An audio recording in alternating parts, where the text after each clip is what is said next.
Start करते हैं 9.2 exercise question number 5 इसका। और उसमें लिखा हुआ फाइंड के की वैल्यू फाइंड करनी है गिवन डैट पॉइंट्स हैं हमारे पास। उसने जो दिए हुए 2 के इज इक्वी डिस्टेंस यानी बराबर फासले में फ्राम द 9 एंड 1, ये 2 पॉइंट हैं, इनके वो इक्वी डिस्टेंस है, वो हमने लेट किया। पहला पॉइंट हमने पी के इक्वल रखा, दूसरा क्यू के और तीसरा क्यू आर के। अब हम इनका डिस्टेंस फाइंड करते हैं। शार्ट डिस्टेंस जो है वो फार्मूला यूज़ करेंगे और इसको फाइंड करेंगे। हमारे पास P एंड Q 2 पॉइंट हैं, हम इनको ले लेते हैं P एंड Q। इनका शार्ट डिस्टेंस फार्मूला इसके ऊपर अप्लाई करेंगे तो वो होगा x1 बल्कि x2 माइनस x1 होल के ऊपर स्क्वायर होगा, माइनस प्लस है दरम्यान में y2 माइनस y1। तो ये short distance between two point P और Q, इसके दरम्यान में शार्ट डिस्टेंस लगाएं। हमें पता है कि बाद वाला पॉइंट उसके पॉइंट पहले लिए जाते हैं। ये 3 है, माइनस इसका 2 है, होल के ऊपर स्क्वायर होगा, प्लस की साइन है, उसमें 7 माइनस इधर से K होगा, होल के ऊपर स्क्वायर, इसका स्क्वायर, लेकिन इसमें से इसको निकालते हैं 1 का स्क्वायर होगा, प्लस पहली वैल्यू इसका स्क्वायर, सेकंड दूसरी वैल्यू इसका स्क्वायर, माइनस है दरम्यान में 2 फार्मूले वाला होगा, ए की वैल्यू होगी एंड बी की वैल्यू होगी, यानी 2AB जिसे कहते हैं। 1 का स्क्वायर 1 होगा, 7 7 ज़ार 49 के स्क्वायर माइनस 7 2 ज़ार 14 के।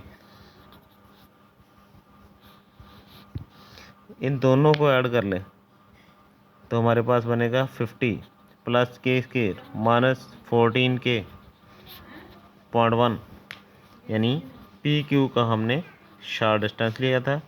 अब इसी तरह हम लेते हैं आगे वाले 2 पॉइंट का शार्ट डिस्टेंस पी से आर तक, क्योंकि पी पॉइंट जो है वो हमारे पास उससे आगे वाले नेक्स्ट 2, ये क्यू वाला और आर वाला जो है वो इक्वल डिस्टेंस है। अब हम पी आर का शार्ट डिस्टेंस फार्मूला लिखना है तो लिख लें, नहीं तो डायरेक्टली आर के पॉइंट पहले होंगे और पी के पॉइंट बाद में होंगे। आर का पॉइंट 9 और इसी तरह पी का पॉइंट पहले 2 होल का स्क्वायर, आर का पॉइंट 1 आता है माइनस, और हमारे पास जो पी पॉइंट है उसमें के आता है, दूसरा पॉइंट उसका होल के ऊपर स्क्वायर होगा। अब इसका स्क्वायर खोल लें, अब 9 में से 2 निकालते हैं तो हमारे पास 7 आएगा, 1 का स्क्वायर 1 होगा, प्लस के का स्क्वायर माइनस 2 फार्मूला ए की वैल्यू एंड बी की वैल्यू 2AB जिसे कहते हैं, A square B square minus 2AB। तो अब नेक्स्ट इसको देखते हैं, ये 7 7 ज़ार 49 होगा, प्लस 1 का स्क्वायर 1 ही होगा, प्लस के स्क्वायर होगा, माइनस 2 1 2 के, ये दूसरी इक्वेशन हमारे पास बनती है। अब हम इसको देखते हैं इस नज़र में, जब उसने हमें खुद से कहा कि इक्वी डिस्टेंस हैं पी से क्यू और आर जो है ये वाले बराबर फासले पे हैं इसके लिहाज से, तो अब इन दोनों के अगर पी क्यू आता है या पी आर आता है तो दोनों उसने इक्वी डिस्टेंस का, लिहाजा हम इसको इक्वी डिस्टेंस में देखते हैं।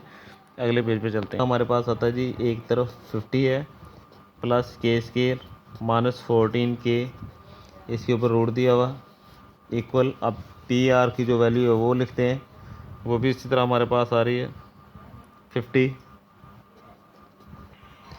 क्योंकि दोनों इक्वल डिस्टेंस हैं। जब इक्वल डिस्टेंस है तो इसका मतलब इनको आमने सामने रखेंगे और इक्वल होंगे। अब दोनों के ऊपर रूट है तो रूट हम क्या करेंगे, टेकिंग स्क्वायर, क्या लेंगे, रूट कैसे ख़त्म होगा इनका, taking square, SQUARE both side.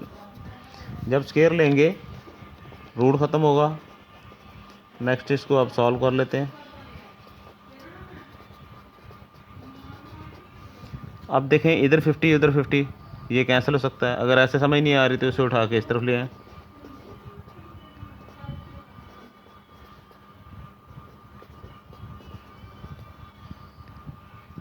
अब ये 14 है, 14 के वो उठा के इस तरफ लेके आएंगे, वो प्लस के 2 के होंगे इज इक्वल टू 0। अब ये वाले 50 प्लस के ये वाले कट जाएंगे, ये के स्केयर इसके कट जाएगा। अब दूसरी तरफ इसमें से इसको निकाल देते हैं, तो माइनस के 12 के होगा इज इक्वल टू 0। हम जानते हैं कि 0 पर माइनस 12 जो होगा वो क्या होगा, इक्वल 0 के होगा। लिहाजा के की वैल्यू जो आती है वो इक्वल आती है, इसलिए ये इक्वल डिस्टेंस होंगे, क्योंकि इनके दरम्यान में जो फासला आ रहा है पी से लेके क्यू तक या पी से लेके आर तक वो इक्वी डिस्टेंस है, लिहाजा के की वैल्यू जो है वो 0 आती है।